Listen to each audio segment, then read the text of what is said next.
Hello everyone, this is Daniel Ross Arlahorte, a DRM member, co-head and head of different organizations here in Batangas State University, the National Engineering University, just like Papagayo, PSSE, and COE. I'm also part of the Red Cross Youth as CMD. And welcome to my podcast, where we are going to tackle about the lifestyle, changes, and the heartbreaking facts about our country. And today, we're diving into the world of artworks. Inspired by an eye-opening article, we'll discuss how reshaping the land can impact infrastructure, environment, and public health. But this episode isn't just about facts. We're going to explore some hard truths, pose some tough questions, and even tough on heartbreaking what if that might leave you thinking long after this podcast ends. So, grab your coffee and let's start our first what if with what if parang lupa lang din ang puso mo. Pinagbubuhusan ng effort, inaalagaan, pero sa huli, iba lang din naman ang nagmamay-ari. Naman ako tanga, payo pa sa buhay ng iba. And what if sa sobrang pagsusumikap nating ayusin ang mundo, tayo pala ang unting-unting nawawala. So, this article we're discussing highlights how earthworks reshaping the land through excavation, grading, and leveling, wherein it plays a critical role in construction. But it also warns us to the risk of poor planning, wherein it can lead to erosion, flooding, and even public health crisis. Here in Philippines, we've seen the consequences firsthand kasi nga prone tayo sa mga typhoons. And yung isang example na pwede natin ma-relate to this topic is the Ginsabugan landslide noong 2006, wherein it wiped out an entire village, claiming over 1,000 lives. And walang nakaligtas doon. May yaman, may hirap, kabuhayan, at mahal sa buhay. And of course, ang lalong naapektuhan dito ay yung mga may hirap nasa mga prone areas. And take note that it wasn't just the rain or the slopes. It was also the results of decades of unchecked deforestation and poor land use planning. And for our what if for this one, what if the Ginsabugan tragedy could have been prevented? What if we had planned better, respected to nature's limit, and listened to the science? Would those lives will be with us today? Kasi, as I mentioned earlier, ang dami nating pinagdadaan ng bagyo. And last time lang na-experience natin na every week na lang may natamang bagyo sa atin. And sino nga ba yung nahihirapan dito? Yung mga taong walang kakayahang bumili or mag-isalba ang kanilang buhay sa times of these natural disasters. So, a large scale of earthworks are more than just moving soil. They can profoundly alter underground water dynamics. A recent study published in the Quarterly Journal of Engineering Geology and Hydrogeology delves into how construction impacts pore water pressures, particularly in clays and mudstones like those of the Lias Group. Changes in pore water pressure can destabilize the ground, making it more susceptible to the landslides or other structural failures. And this concept has implication closer to our country. Much of Metro Manila, including areas like like Mall of Asia site on reclaimed land composed of soft soils which behave similarly to clays in their response to water pressure. When these areas are subjected to extreme rainfall during typhoon, especially noong Typhoon Ondoy noong 2006, they can become unstable, leading to widespread flooding and infrastructure failure. If pore water pressures increase beyond sea levels, the land itself may shift, causing not just the surface of flooding, but also deeper structural risk. And what if Typhoon Ondoy wasn't just a warning about storms, but also a lesson in how water interacts with the land beneath us? And what if future earthworks in vulnerable areas don't account for pore water dynamics, leading to catastrophic failures? Who will suffer the most? The affluent in modern buildings, or the marginalized communities in flood-prone areas? Kasi, alam niyo yun, like, ang dami nating natadaan ng bagyo. And, hindi natin alam. Tayo mga Pilipino, lagi lang nating tinatawa, pinibigay sa pagtutulungan. Yes, we have the nation drive to help. Nagbibigay tayo ng mga damit, ng supplies, para ma-regain ulit ang mga hanap buhay nila. But, alam niyo yun, I've attended last seminar sa NYC tungkol sa typhoon.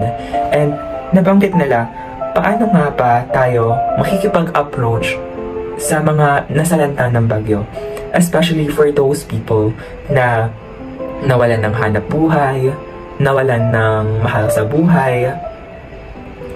So, lagi na lang ba tayong dadaan sa mga ganitong situations na kung saan walang ginagawa ang government natin just to improve our system?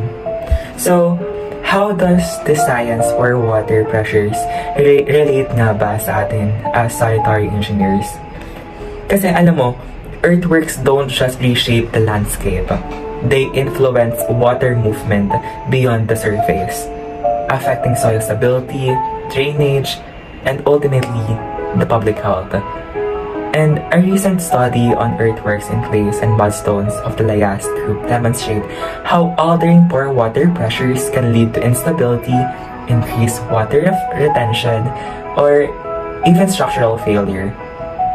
Here in Philippines, hindi natin masasabing nakaligtas tayo. Kasi, take a look at the Pasig River Rehabilitation Project. Years of unregulated urban expansion, which likely affected poor water conditions beneath reclaimed and surrounding areas, turned this once vibrant river into a toxic wasteland. Engineers are now working to reverse decades of damage caused by poor planning and disrupted water flows. And we all know that it's slow, expensive, and heartbreaking for us, wherein it is an example of what happens when we fail to consider the critical role of earthworks in maintaining environmental balance. And as sanitary engineers, we are responsible to this one. We're not just building drainage systems or flood controls. We're managing the intricate relations between land and water to protect communities.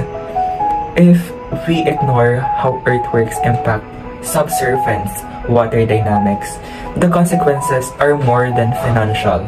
They are human. And yun yung iniiwasan nating lahat. Kasi, alam niyo yun, eto, what if the Pasig River never needed rehabilitation? What if it had remained clean, vibrant, lifeline for the communities along its banks? Because we understand how to manage earthworks and water systems properly. Would that be the legacy that we're proud of?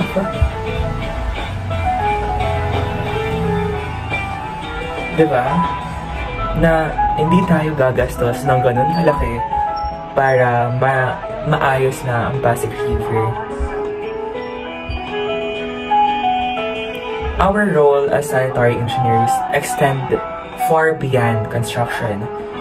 We're stewards of the land and water, ensuring that reshaped terrain supports public health, manages water responsibly, and prevent disasters.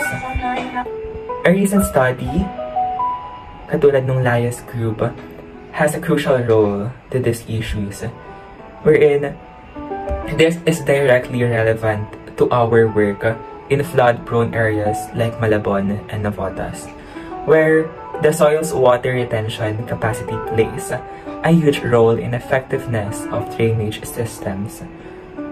These systems aren't just about keeping roads dry. They are designed to protect humans, home, schools, and the entire communities from the devastation or the devastating floods. Poorly managed poor water pressures can compromise these systems, making them less effective when they're not needed the most, or when they are needed the most rather.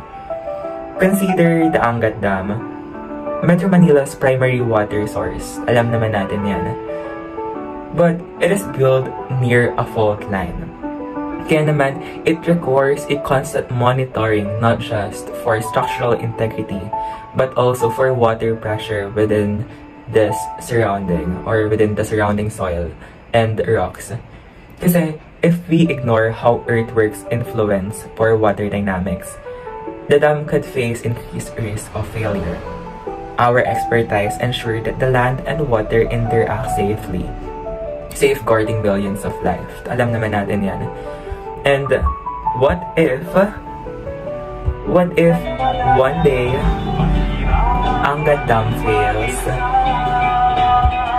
What if millions of people wake up to no water, no plan, and no way forward because we didn't account for the critical role of poor water management in earthworks? Could we live with knowing we didn't do enough to prevent it? Kaya naman, ngayon magbasa na tayo ng comment sa aking na story sa IG with this response: what's the environmental impact of earthworks? So actually, this is a big one, and the answer depends on how the earthworks are executed. As I mentioned earlier, poorly planned projects can lead to erosion, flooding, and even water pollution. But when done right, earthworks can enhance an area's functionality and safety. However, if modern construction doesn't respect natural systems, the consequences can be severe, like landslide or disrupted water flow.